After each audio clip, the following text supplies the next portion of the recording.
আসসালামু আলাইকুম। সবাই কেমন আছেন?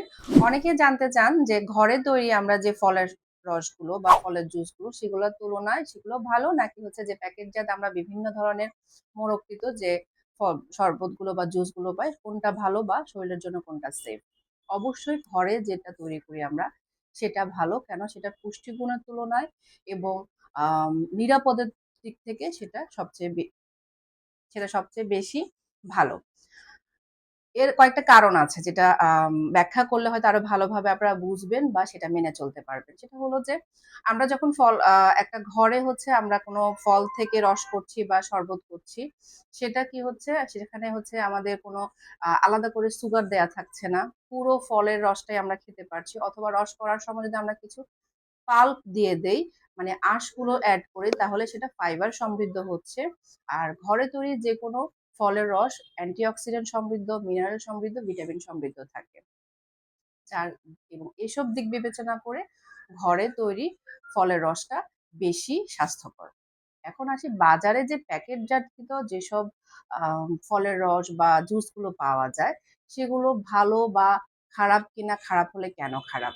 সেগুলো তুলনামূলক ভালো কখন হতে পারে? যখন ধরেন আমি খুবই ব্যস্ত লাইফ লিড করতেছি। কোনোভাবে আমার বাসায় সময় বের করতে পারছি না।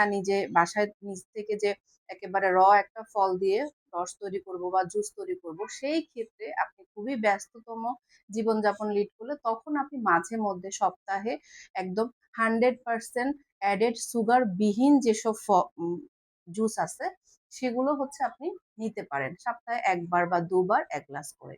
সেটা কিছুটা সেফ বলতে পারি। যেটা হচ্ছে আমরা হয়তো নিরুপায় হয়ে নিচ্ছি। কিন্তু পারতপক্ষে বাইরের যেকোনো প্যাকেটজাত জুস অথবা যে শরবতগুলো আছে সেগুলো নিরাপদ না। কেন? এগুলাতে অবশ্যই অ্যাডেড সুগার থাকে যেটা আমার ডায়াবেটিক, ওজন বৃদ্ধি এবং হচ্ছে যে দাঁতের ক্ষয়ের জন্য দায়ী। এবং এই জুসগুলাতে কি হয়? অনেক বেশি ফিল্টার করা থাকে, বিভিন্ন ধরনের ফ্লেভার যুক্ত করা থাকে, রং যুক্ত করা থাকে, যেগুলো দীর্ঘকালীন সময়ে আমার কিডনি, লিভার এবং শরীরের বিভিন্ন অঙ্গকে অসুস্থ করে ফেলতে পারে।